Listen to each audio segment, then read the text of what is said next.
you want to ask basically why I'm pro-life? It's not simply because of my Catholic faith. That's a factor, of course. But it's also because of reason and science. Life begins at conception. That's the Church's judgment. I accept it in my personal life. But I refuse to impose it on equally devout Christians and Muslims and Jews. And I just refuse to impose that on others.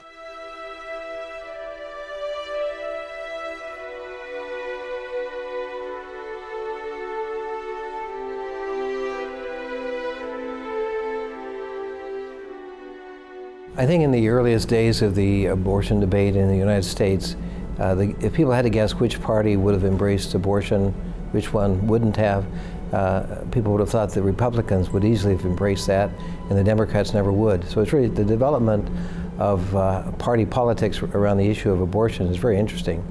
And what's especially interesting about it is that the Catholics have been historically part of the Democrat Party in great numbers, and I think could have really stopped that development movement if they had tried.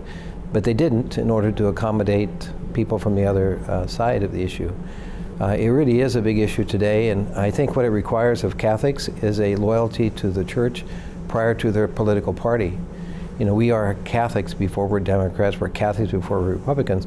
We're even Catholics before we're Americans, you know, because we know that God has a demand on us prior to any government demand on us.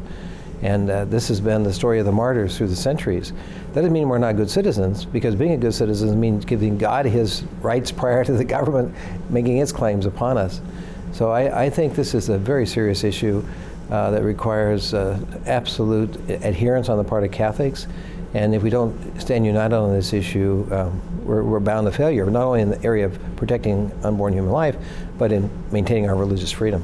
And you know, you can't trust Republicans to be pro-life 20 years from now. You can't let any party take your vote for granted, you know.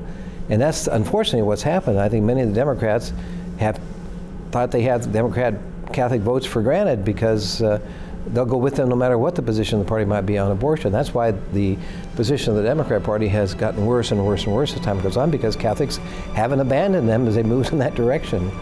You know, so we just have to be insistent on it. Catholic identity takes precedence over everything.